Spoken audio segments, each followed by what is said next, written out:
While most of the world is caught in a cycle of one-click ordering, credit card debt, and the constant dopamine chase of the next new thing, there is a group of people who feel a genuine physical pang of anxiety at the thought of hitting buy. To an outsider, they might look cheap or stingy. But for them, a growing bank account isn't about greed. It's the only thing that makes them feel safe.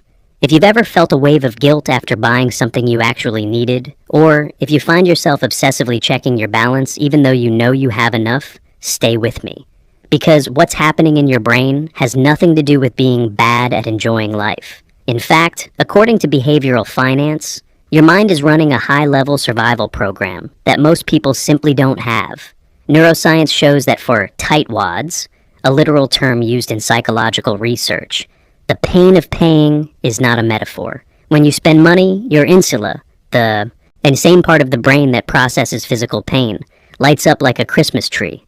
While others get a dopamine hit from shopping, you get a literal threat signal. You aren't boring. You are biologically wired to prioritize security over temporary pleasure. For thousands of years, having extra resources meant the difference between surviving a winter or starving. In the modern world, this survivalist logic has been rebranded as a disorder, but it's actually an evolutionary advantage. But why do you feel this way while your neighbor is happy to lease a car they can't afford?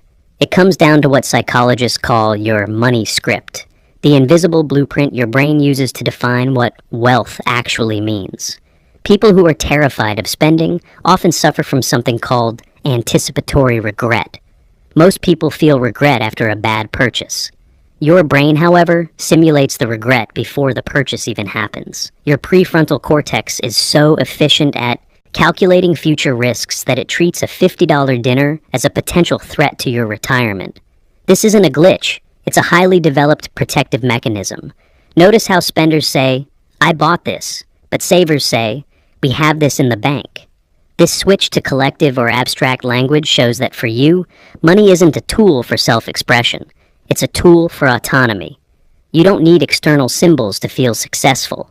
Your self-esteem is stable, anchored by the numbers in your account, rather than the labels on your clothes. If you don't spend on yourself, where does that energy go? Research suggests that frugal individuals often score higher on long-term empathy measures. You aren't selfish. You are just allocating your care toward future you, or the security of your family. You are getting your emotional highs from the feeling of freedom and tranquility, rather than the thrill of the transaction. For some, this fear of spending is a defense mechanism. Maybe you grew up in a household where money was synonymous with arguments. Maybe you saw a parent lose everything. Your brain learned that a zero balance equals danger. Your stinginess is actually a trauma response that kept you safe in the past. It's a valid strategy for navigating an unpredictable world. Psychologist Mihaly Csikszentmihalyi found that flow states, those moments of complete absorption, can be achieved through building things, not just buying them. While others spend 3 hours shopping for things they don't need, you are engaged in the flow of your own life, your own projects, and your own growth. There is something quietly radical about being content with what you already have. So, what does all this mean? If you're terrified of spending, you aren't broken or missing out. Your brain's reward system, your survival instincts, and your empathy are simply calibrated differently. The next time someone calls you frugal, remember, you aren't boring. You're playing a much longer game than everyone else.